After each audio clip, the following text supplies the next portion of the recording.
মানবাধিকার লঙ্ঘন বিষয়ক ঘটনার বিষয়ে বিভিন্ন সময়ে ঘটে যাওয়া সাম্প্রদায়িক সহিংসতা, নিপীড়ন, নির্যাতনের বিরুদ্ধে রুখে দাঁড়ানো, অনগ্রসর পিছিয়ে পড়া জাতিগোষ্ঠীর মানবাধিকার, জাতিগত উন্নয়ন, আর্থসামাজিক, সাংস্কৃতিক, ধর্মীয় অধিকার বিষয়ে সোচ্চার এবং সেই সমস্ত ঘটনার প্রতিবাদ ও দাবি আদায়ে বিগত 18 বছর থেকে অদ্যাবধি আন্দোলন করে আসছে। কিন্তু কি পেলাম আমরা? পর্যবেক্ষণে দেখা যায় কোনো কিছু হলে পরেই ধর্মীয় সংখ্যালঘু সম্প্রদায়ের উপর সহিংসতা, জ্বালাও পোড়াও, জমি দখলের মতো হামলা আক্রমণ করা হয়। সংখ্যালঘু সম্প্রদায়ের উপর নির্যাতন, নিপীড়নের ঘটনায় সব ক্ষমতাসীন দলই নীরব ভূমিকা পালন করেছে। সংগ্রামী সাথী ও বন্ধুরা, আমরা সদ্য যে বৈষম্য বিরোধী যে ছাত্র আন্দোলনে যারা শহীদ হয়েছেন, বীরগতিপ্রাপ্ত হয়েছেন, সেই সকল শিক্ষার্থী, সাধারণ মানুষ, যারা আইন শৃঙ্খলা রক্ষাকারী বাহিনীর সদস্যরা, তাদের আত্মত্যাগকারী সকলের আত্মার শান্তি কামনা এবং তাদের শোক সন্তপ্ত পরিবারের প্রতি গভীর সহানুভূতি প্রকাশ করছে। গণরোষের মুখে ফ্যাসিবাদী সরকারের পতনের পর বর্তমান এমন একটি দেশ গড়ে তুলতে হবে যেখানে প্রত্যেক নাগরিকের মানবাধিকার পুরোপুরি সুরক্ষিত থাকবে। সবল লক্ষ্য হওয়া উচিত একটি উদার, গণতান্ত্রিক, বৈষম্যহীন, অসাম্প্রদায়িক বাংলাদেশ বিনির্মাণ। মুক্তিযুদ্ধের লক্ষ্য ছিল একটি শোষণমুক্ত, বৈষম্যহীন, অসাম্প্রদায়িক এবং গণতান্ত্রিক সমাজ ও রাষ্ট্র প্রতিষ্ঠা। ছাত্র জনতার গণ অভ্যুত্থানের ফলে নতুন করে সৃষ্টি হয়েছে বৈষম্যহীন, শোষণহীন, অসাম্প্রদায়িক, কল্যাণময় রাষ্ট্র প্রতিষ্ঠার সুযোগ। এই সুযোগ যেন বিনষ্ট না হয়, এ ব্যাপারে আমাদের সবার সর্বদা সজাগ থাকতে হবে। সংগ্রামী বন্ধুগণ, সম্প্রতি কোটা সংস্কার আন্দোলন পেরিয়ে বৈষম্য বিরোধী ছাত্র আন্দোলনের মধ্যে ছাত্র জনতার গণ অভ্যুত্থানের মাধ্যমে গত 5/8/2024 শেখ হাসিনার পদত্যাগে আওয়ামী লীগ সরকারের পতনের পর থেকে সারা দেশব্যাপী আমাদের হিসাব অনুযায়ী 64টি জেলায় ধর্মীয় সংখ্যালঘু সম্প্রদায়ের বাড়িঘরে, ধর্মীয় উপাসনালয়ে, ব্যবসা প্রতিষ্ঠানে হামলা, ভাঙচুর, অগ্নিসংযোগ, লুটতরাজ, হত্যা, জখম, মা বোনদের শ্লীলতাহানি, নির্যাতনের ঘটনার পরিপ্রেক্ষিতে বাংলাদেশ জাতীয় হিন্দু মহাজোটের পক্ষ থেকে নিম্নোক্ত 8 দফা দাবি আমরা পেশ করছি। দাবি নম্বর 1, সারা দেশব্যাপী ধর্মীয় সংখ্যালঘু সম্প্রদায়ের বাড়িঘরে, ধর্মীয় উপাসনালয়ে, ব্যবসা প্রতিষ্ঠানে হামলা, ভাঙচুর, অগ্নিসংযোগ, লুটতরাজ, হত্যা, জখম, মা বোনদের শ্লীলতাহানি, নির্যাতনের ঘটনায় এ পর্যন্ত আহত, নিহত পরিবার, ক্ষতিগ্রস্ত ভুক্তভোগী পরিবারদের যথোপযুক্ত আর্থিক ক্ষতিপূরণ সহ সরকারি অর্থায়নে আহতদের চিকিৎসা ও পুনর্বাসনের ব্যবস্থা করতে হবে এবং উক্ত ঘটনায় বিচার বিভাগীয় সুষ্ঠু তদন্তের মাধ্যমে প্রকৃত অপরাধীদের আইনের আওতায় এনে কঠিন দৃষ্টান্তমূলক শাস্তি নিশ্চিত করতে হবে। সরকারি এবং বেসরকারি স্কুল, কলেজ, বিশ্ববিদ্যালয় এবং দেশের বিভিন্ন শিক্ষা প্রতিষ্ঠানে কর্মরত সনাতন ধর্মাবলম্বী এ পর্যন্ত 67 জন হিন্দু শিক্ষকদের জোরপূর্বক পদত্যাগ প্রত্যাহার করে পুনরায় স্বপদে কর্মস্থলে ফিরিয়ে আনতে হবে। উপরন্তু বিগত 15 বছর 7 মাস 4 দিন ফ্যাসিবাদী আওয়ামী লীগ সরকারের আমলে ধর্মীয় সংখ্যালঘু সম্প্রদায়ের উপর প্রতিটি ঘটনার, নির্যাতনের ঘটনার বিচার করতে হবে। নিহত, আহত, জখম, খুন, গুণ ক্ষতিগ্রস্ত পরিবারদের ক্ষতিপূরণ দিতে হবে। সংগ্রামী সাথী ও বন্ধুগণ, আমাদের দাবি নাম্বার 2, আমরা যেটা অনেক দীর্ঘদিন থেকে জানিয়ে আসছি, সংখ্যালঘু উন্নয়ন বিষয়ক মন্ত্রণালয় প্রতিষ্ঠা করতে হবে।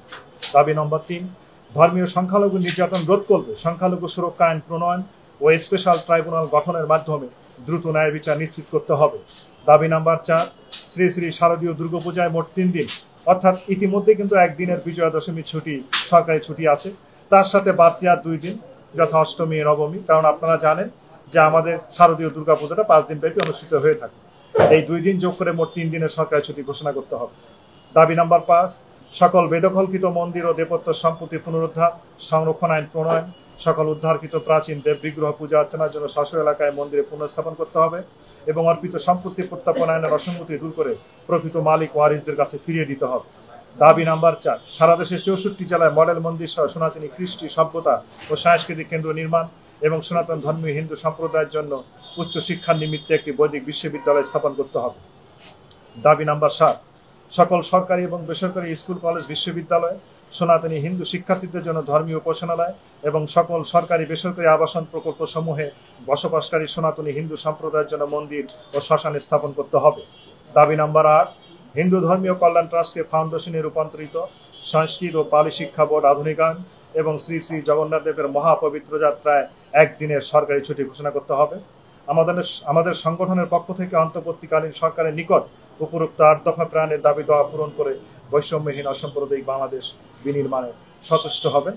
আজকের এই সংবাদ সম্মেলনে উপস্থিত আছেন শ্রীমান পরিতোষ রায়, প্রেসিডিয়াম সদস্য, সিনিয়র সহসভাপতি শ্রীমান মিঠুরঞ্জন দেব, সহসভাপতি শ্রীমান তারকচন্দ্র রায়, অ্যাডভোকেট মন্তোষ সুতা, শ্রীমান সঞ্জয় রায় চৌধুরী, শ্রীমান তাপস কুমার মণ্ডল, যুগ্ম সাধারণ সম্পাদক প্রবীণ হালদার, গঙ্গা চৌহান, সাংগঠনিক সম্পাদক উত্তম কুমার দাস, আইন বিষয়ক সম্পাদক শ্রীমান উদয় কুমার বসাক, অ্যাডভোকেট আইন বিষয়ক সহ সম্পাদক শ্রীমান মৃণাল মজুমদার, আন্তর্জাতিক বিষয়ক সম্পাদক শ্রীমান রিপন দে, সত্যজিৎ দাস তথ্য সম্পাদক, শ্রীমান সঞ্জয় হালদার সহ তথ্য সম্পাদক, শ্রীমান আশিস কুমার পোদ্দার সমাজ কল্যাণ বিষয়ক সম্পাদক, শ্রীমান বিকাশ চন্দ্র মণ্ডল তথ্য গবেষণা বিষয়ক সম্পাদক, শ্রীমান সুমন চন্দ্র মণ্ডল ডিজিটাল আর্কাইভ ও পাঠাগার সম্পাদক, সাংস্কৃতিক সম্পাদক শ্রীমান আনন্দ কুমার সেন, ধর্ম সম্পাদক বিদ্যুৎ কুমার পাল, কেন্দ্রীয় সদস্য শ্রীমান মিল্টন শাহ, শ্রীমান দীপন মজুমদার, শুভ সরকার, শ্রীমান জহর পাল, অমিত পোদ্দার, মৃণাল জয়ধর, শুভনন্দী, যুব মহাজোট, ছাত্র মহাজোট সহ মহিলা মহাজোট সহ প্রমুখ শীর্ষ নেতৃবৃন্দ। এই ছিল মোটামুটি আজকে আমাদের সাংবাদিক সম্মেলনের সারসম্য। এখন যদি আপনাদের যদি কোনো প্রশ্ন থাকে তাহলে আপনারা আমাদের বক্তব্যগুলো আমাদের আন্তর্জাতিক বিষয়ক সম্পাদক রিপন দেতে আমাদের আন্তর্জাতিক বিষয়ক। প্রথম প্রশ্ন হচ্ছে যে যারা আওয়ামী লীগের সঙ্গে সম্পৃক্ত ছিল তাদের হচ্ছে আপনার দেখেন বিগত 15 বছর ধরে আমরা যদি দেখি টিপি রেজিম এবং আরো 1 বছর 16 বছর আওয়ামী লীগ ক্ষমতায় আসীন ছিলেন। তো এই সময়ে আগেও অনেকে চাকরিতে জয়েন করেছেন বা এই সময়েও জয়েন করেছেন। যদি কারোর বিরুদ্ধে কোনো সুনির্দিষ্ট অভিযোগ থাকে তাহলে আমরা চাই সেটা নিয়মতান্ত্রিকভাবে সেই বিষয়গুলি হচ্ছে সমাধান হোক। যারা হচ্ছে শিক্ষক, আমাদের যারা বাবার পরেই যাদের আমরা স্থান বলি, এবং আপনারা জানেন যে বাংলাদেশে বা সারা বিশ্বের রাজনীতিও একটি মহানতম পেশা, কিন্তু শিক্ষকতার পরে শিক্ষকদেরকে অপমানগ্রস্ত না করে যদি তাদের বিরুদ্ধে কোনো সুনির্দিষ্ট অভিযোগ থাকে তাহলে সেটা আইনগতভাবে করা ছিল, যেটা হচ্ছে যে সারা বিশ্বের কাছে একটা রং মেসেজ দিয়েছে মানে আমাদের ছাত্রদের বিষয়ে। যদি সেটা কোনো শিক্ষক যদি অপরাধ করেও থাকে তাকে যেভাবে আপনার হচ্ছে ক্ষমতাচ্যুত করা হয়েছে সেটা একটা রং মেসেজ দিয়েছে সারা বিশ্বের কাছে। তো এই জায়গাটাতে আমরা কিন্তু তীব্র প্রতিবাদ জানাচ্ছি। সেখানে কিন্তু শুধু হিন্দু শিক্ষকরা যে হচ্ছে আপনার এইভাবে জোরপূর্বক পদত্যাগের শিকার হয়েছেন সেরকম নয়, যারা আওয়ামীপন্থী ছিলেন অথবা সেই যে প্রতিষ্ঠানে ছিলেন সেই প্রতিষ্ঠানে যদি বাকি আপনারা জানেন যে বাংলাদেশের প্রত্যেকটা জায়গায় একটা দুইটা গ্রুপ থাকে, ঢাকা বিশ্ববিদ্যালয়ের সাদা দল কালা দল আছে, প্রত্যেকটা বিশ্ববিদ্যালয়ে আছে, সেখানে তাদেরও ইন্ধন থাকতে পারে, কিন্তু এটার দায়টা কিন্তু আসে সরকারের উপর, কারণ তারা এটা ব্যর্থ হয়েছে মোকাবেলা করতে। দ্বিতীয় যে বিষয়টা বলেন যে হচ্ছে স্বর্ণা দাসের যে হত্যাকাণ্ড, সেটা নিঃসন্দেহে আমরা এটার প্রতিবাদ জানাই, কারণ 75-এর যে চুক্তি হয়েছে সেই চুক্তি অনুসারে সীমান্তে কাউকে গুলি করে বিএফএস হত্যা করতে পারে না। আমরা বরাবর সবগুলো বিষয়ের মধ্যেও আমরা এটাকেও, কারণ এই আপনার হচ্ছে জানেন যে আমরা আজকে যে হচ্ছে প্রেস কনফারেন্সটা করছি এটার 1 সপ্তাহ আগে আমাদের পূর্ব প্রস্তুতি ছিল। আরও একটি বিষয় আমরা যে এখানে উল্লেখ করি সেটা হচ্ছে যে আপনারা জানেন যে গতকালকে উৎসব দাস নামে গত পরশুদিন রাতে খুলনায় একটি ছাত্র যে হচ্ছে মাইনর উৎসব মণ্ডল 15 বছর পুলিশ বলেছে, তারপর এটা আর্মি বিবৃতি দিয়ে বলেছে 22 বছর, কিন্তু ছেলেটি এই বছরই এসএসসি পাশ করেছে 2024 সালে। তাকে আর্মি এবং পুলিশের কাছ থেকে নিয়ে তাকে হত্যা করা হয়েছে বলে বিভিন্ন সংবাদ মাধ্যমে আমরা দেখেছি। তার বিরুদ্ধে অভিযোগ ছিল সে ধর্ম অবমাননা করেছে। তো সেই ক্ষেত্রে আমরা বিষয়টি, যেহেতু আমরা একটা হিন্দু ধর্মীয় সংগঠন, আমরা খোঁজ খবর নেওয়ার চেষ্টা করেছি, তার পরিবারের সঙ্গে যোগাযোগ করতে ব্যর্থ হয়েছি। সেখানে যে ঘটনাটি ঘটেছিল পূর্ণ বিষয়টা আপনার মিডিয়াতে আসেনি, সেটা হচ্ছে দুজনের ভিতরে হচ্ছে আপনার একটা কথোপকথন হচ্ছিল, একজন হিন্দু ছাত্র এবং একজন মুসলমান ছাত্র, সেখানে দুজনেই দুই ধর্মকেই হচ্ছে অবমাননা করেছে। আমরা নিশ্চয়ই আপনারা জানেন যে বাংলাদেশের সংখ্যালঘু হিন্দু জাতি গোষ্ঠী সবসময় হচ্ছে আমরা অসাম্প্রদায়িক চেতনায় বিশ্বাস করি এবং আপনাদের সঙ্গে মিলেমিশে থাকি। আমরা কখনোই আমাদের ধর্ম আমাদের হচ্ছে অন্য ধর্মকে হেট স্পিচ করতে পারমিট করে না। একইভাবে হচ্ছে আমরা আওয়ামী লীগ সময়ে দেখেছি, যেটা আওয়ামী লীগ রেজিম আমরা দেখেছি, নাসিরনগরের ঘটনা, আমরা প্রেস ক্লাবে এসেছি, আমরা প্রতিবাদ জানিয়েছি।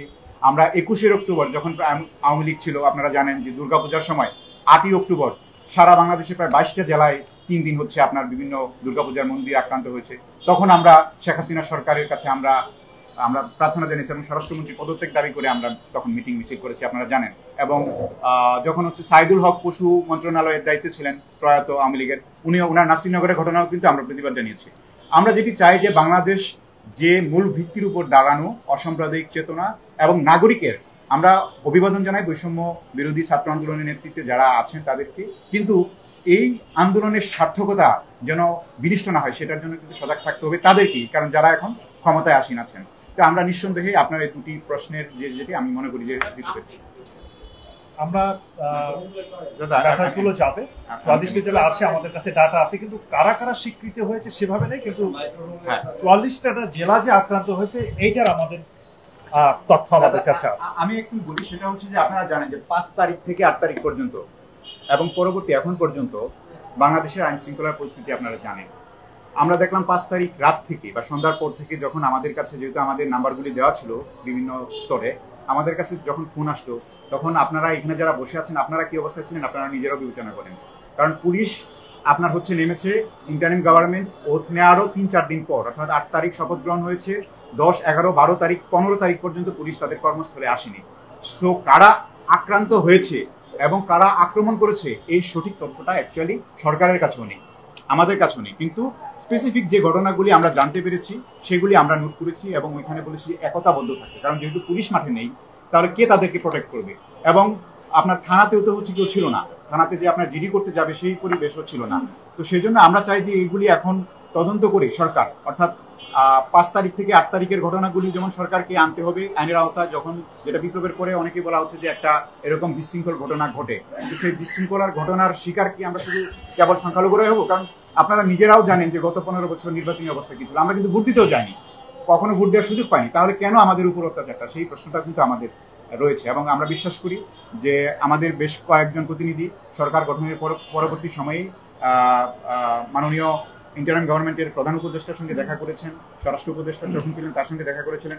ওনারা হচ্ছে আশ্বাস দিয়েছেন বিষয়গুলি সুরাহা করবেন, কিন্তু বাস্তবিক ক্ষেত্রে কিন্তু আমরা সেটা আর খুব বেশি রেজাল্ট দেখতে পাচ্ছি না। সেটা যদি হতো তাহলে আর্মি এবং পুলিশের কাছ থেকে, আপনারা জানেন খুলনায় যে ঘটনাটি ঘটেছে এটা আন্তর্জাতিকভাবে এই সরকারের জন্য একটা মানে বিশাল একটা নেতিবাচক মেসেজ যাবে। সেখানে পুলিশ কমিশনারের বাসা থেকে উত্তেজিত জনতা, আর্মি সেখানে দাঁড়িয়েছিল, পুলিশ দাঁড়িয়েছিল, সেখান থেকে গণপিটুনি দিয়ে একটি ছেলেকে মেরে ফেলতে পারে। যদিও আর্মি করে বলেছে যে চিকিৎসাধীন আছে। আমরা আপনাদের মাধ্যমে ওই ছেলের সর্বশেষ অবস্থা জানতে চাই যে উৎসব মণ্ডল বর্তমানে কোথায় চিকিৎসাধীন আছে, সে বেঁচে আছে না মারা গেছে। যদি মারা যেয়ে থাকে তাহলে তার লাশ হস্তান্তর করা হোক, আর এই হত্যাকাণ্ডের সঙ্গে যারা সম্পৃক্ত তাদেরকে বিচারের আওতায় আনা হোক। ধন্যবাদ।